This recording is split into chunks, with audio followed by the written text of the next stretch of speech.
आज ही डाउनलोड करें Skymet mobile app, पूछे मौसम का हाल अपनी पसंदीदा भाषा में और रहे बाकियों से एक कदम आगे। स्काईमेट वेदर में आप सभी का बहुत बहुत स्वागत है। मेरा नाम महेश पलावत है। 8 जून का ये वीडियो है, शाम के समय का है और जो वेदर सिस्टम बने हुए हैं वो उसमें बहुत ज्यादा चेंजेस नहीं आए हैं, लेकिन वेदर में बहुत ज्यादा चेंजेस देखने को मिले हैं। भारी बारिश हुई है, भारी से अति भारी बारिश हुई है नॉर्थ कोस्ट ऑफ कर्नाटका में। तो आप जो एक तरफ है वो देखिए राजस्थान के ऊपर बनी हुई है और पाकिस्तान से लगी हुई है एक साइक्लोनिक सर्कुलेशन, जो सबसे बड़ा इंपॉर्टेंट फैक्टर है। एक पश्चिमी तट पर एक साइक्लोनिक सर्कुलेशन बना है मुंबई के दक्षिण में, यानी south coast Konkan and Goa के आसपास बना हुआ है। एक तरफ है जो मध्य प्रदेश से लेकर के यहाँ तक आ रही है और एक केरल तक आ रही है। एक तरफ है जो पूर्वी भारत में है, एक साइक्लोनिक सर्कुलेशन बांग्लादेश के ऊपर बना हुआ है। एक ये साइक्लोनिक सर्कुलेशन यहाँ पर भी है, ये इस जगह पर यानी कि नॉर्थ अंडमान और म्यांमार के आसपास यहाँ पर भी बना हुआ है। तो इन सब के प्रभाव से क्या हुआ है, पिछले 24 घंटों में बहुत ज्यादा बदलाव देखने को मिले हैं। तो ये मानसून है, ये क्योंकि ये मैं दोपहर से थोड़ा पहले बना रहा हूँ वीडियो 8 जून को, तो अभी 8 जून का अपडेट आया नहीं है। तो 7 जून तक मानसून जो कोकण एंड गोवा और मध्य महाराष्ट्र के साथ साथ ये इस तरह से यानी कि आंध्र प्रदेश, तेलंगाना और कर्नाटक के ज्यादातर इलाकों को कवर कर चुका था। तो ये पिक्चर है जो 11:30 बजे सुबह का है 8 जून का। उसमें आप देखिए पहाड़ों पर बादल हैं, पंजाब, हरियाणा और ये उत्तरी राजस्थान में भी बादल हैं, पश्चिम मध्य प्रदेश में, साउथ गुजरात में, और सबसे ज्यादा घने बादल हैं जो कोकण एंड गोवा के दक्षिण में और कोस्टल कर्नाटका में दिखाई दे रहे हैं।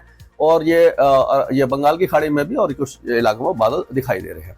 तो अभी तक जो 7 जून तक है जो मानसून है वो अगर हम देखें तो 8% ज्यादा बना हुआ है पूरे भारत में। मतलब 1 जून से 7 जून के बीच का ये वेदर है। और अगर हम उत्तर ईस्ट और नॉर्थ ईस्ट इंडिया की बात करें तो 15% की कमी दिखाई दे रही है। वहां पर मानसून पहुंच चुका है लेकिन बारिश बहुत ज्यादा नहीं हो रही है वहां पर।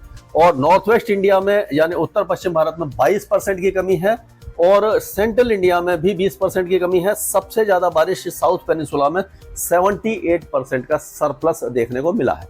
लेकिन अगर हम कोस्टल कर्नाटका की बात करें, यानी कोस्टल कर्नाटका ये है, तो यहाँ पर 60% की कमी दिखाई दे रही है। और उसी तरह से अगर हम कोकण एंड गोवा की बात करें तो यहाँ पर भी 64% की कमी है, यानी कि ये दो इलाके काफी ज्यादा कम है। और अगर मध्य महाराष्ट्र की बात करें तो यहाँ पर भी 15% की कमी है, यानी कि ये 3 इलाके जहां पर अब भारी बारिश होने वाली है वो पहले ही काफी ज्यादा कम बारिश ले पाए हैं। अगर हम पिछले 24 घंटों की बात करें तो सबसे ज्यादा हैवी रेन हुई है इस सीजन की कारवार में 218 मिलीमीटर की बारिश, जो कोस्टल कर्नाटका में होनावार में उसके पास 150 मिलीमीटर की बारिश हुई है। शिराली में 90 हुई है, मुरमोगो में 59 हुई है, सांगली जो महाराष्ट्र में है वहां पर 55 हुई है, तिरुवनंतपुरम में 55 है, गंगटोक में 53, मैंगलोर फिर कर्नाटक में 51, टुटरानी में 48, कुडप्पा जो रायलसीमा में 47, तिरुवनंतपुरम में 44, गोवा में 38, यानी गोवा में अच्छी बारिश हो रही है। उज्जैन में यानी कि काफी दिनों के बाद जो दक्षिण पश्चिमी मध्य प्रदेश है वहां पर 34 मिलीमीटर बारिश हुई है। एमई देवी में 31 मिलीमीटर, जलपाईगुड़ी में 30 मिलीमीटर, पुनलूर में 30, मैंगलोर में जो कोस्टल कर्नाटक में 24, नॉर्थ लखीमपुर में 24, विजयवाड़ा में 24 और विदर्भ में 22। ये पहले 20 स्टेशन है जहां पर बारिश की गतिविधियां देखने को मिली हैं। तो अगर हम मैप से समझे तो ये देखिए यहाँ पर 213 और 150 मिलीमीटर की और 30 मिलीमीटर की 24 मिलीमीटर ये जो बारिश है सबसे ज्यादा इस इलाके में हुई है। यहीं पर बादल बने हुए हैं, यहीं पर साइक्लोनिक सर्कुलेशन बना हुआ है।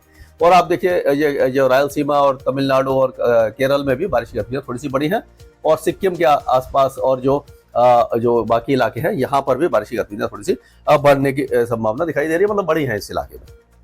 तो अब अगर टेम्परेचर देखें तो टेम्परेचर अभी भी कई इलाकों में हीट वेव आ रही है। आप देखिए झांसी में 45.8 है, दमोह में 45.5 है, प्रयागराज में 45 है, शिवपुरी में 45, यानी ये जो इलाके हैं 45 डिग्री या उससे ज्यादा यहाँ पर हीट वेव बनी हुई है। और यह खजुराहो, गुना, औरई, चित्तौड़गढ़, हमीरपुर, डाल्टनगंज, नौगांव, सागर, टीकमगढ़ और वाराणसी, देहरी, ग्वालियर, उमरिया, कानपुर, वाराणसी और रतलाम, ये सारे इलाके काफी ज्यादा गर्म बने हुए हैं। तो अब आगे मौसम कैसा रहेगा इस पर थोड़ा सा विचार करते हैं। तो अगर हम देखें तो पंजाब में हल्की फुल्की बौछारें पड़ रही हैं, अभी भी इस तरह की वेदर एक्टिविटी रहेगी। धूल भरी आंधी आज आ सकती है, कल से मौसम धीरे धीरे साफ होने लग जाएगा और गर्मी थोड़ी सी बढ़ जाएगी। और उसी तरह से हरियाणा में आज कई इलाकों में धूल भरी आंधी की संभावना हमें दिखाई दे रही है। दिल्ली एनसीआर में लगातार 3 दिन से रात के समय जैसे कि 10 बजे के आसपास, 9:30, 10, 11 बजे के आसपास धूल भरी आंधी कई इलाकों में दिखाई दे रही है। हालांकि बारिश नहीं हो रही, लेकिन मौसम थोड़ा सा ठंडा हो जाता है इसके कारण। तो इस तरह का वेदर अभी रहने वाला है। दिल्ली में भी आज इस तरह की वेदर एक्टिविटी हो सकती है। उसके बाद मौसम थोड़ा साफ हो जाएगा, गर्मी थोड़ी सी फिर से बढ़ने की संभावना दिखाई दे रही है। और पश्चिमी उत्तर प्रदेश में हो सकता है कुछ इलाकों में, जो सहारनपुर, मेरठ, मुजफ्फरनगर, गाजियाबाद, बुलंदशहर, अलीगढ़, इन इलाकों में हो सकता है कुछ इलाकों में धूल भरी आंधी आ जाए, लेकिन बाकी इलाके गर्म और शुष्क रहेंगे। प्रयागराज, वाराणसी, ये जो इलाके हैं, यानी ये सारे इलाके काफी ज्यादा गर्म रहेंगे। झांसी, ललितपुर, जालौन, हमीरपुर, ये जो इलाके हैं, औरैया वगैरह, यहाँ पर भी भीषण गर्मी का प्रकोप अभी जारी रहने वाला है। कोई खास वेदर एक्टिविटी यहाँ पर अभी दिखाई नहीं दे रही है। और जैसे बिहार की हमने बात की थी कि बिहार में 14 तारीख या 13 या 14 तारीख के बाद से ही मानसून आगे बढ़ेगा। तब तक के लिए बिहार का मौसम सूखा रहेगा, गर्म रहेगा और कोई भी राहत गर्मी से यहाँ पर नहीं मिलेगी। किसान भाइयों को इंतजार करना पड़ेगा अपनी फसल के लिए। और ये 13-14 तारीख से जब मानसून आगे बढ़ेगा तो झमाझम बारिश की संभावना हमें यहाँ पर दिखाई दे रही है। अगर राजस्थान की बात करते हैं तो राजस्थान के पिछले 24 घंटों में जो बारिश देखी, जैसलमेर, बाड़मेर, जोधपुर और पिलानी वगैरह में, इन इलाकों में बारिश हुई है। और ये पूर्वी यानी कि दक्षिण पूर्वी जो इलाके हैं, यहाँ पर भी बारिश की गतिविधियां हुई हैं, धूल भरी आंधी आई है।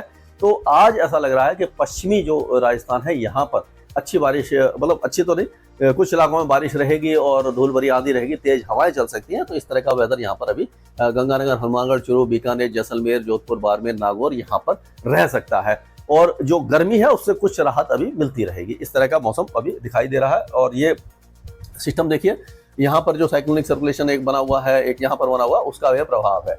तो ये जो इलाके हैं, पश्चिमी इलाके, यहाँ पर बारिश की गतिविधियां रहेंगी।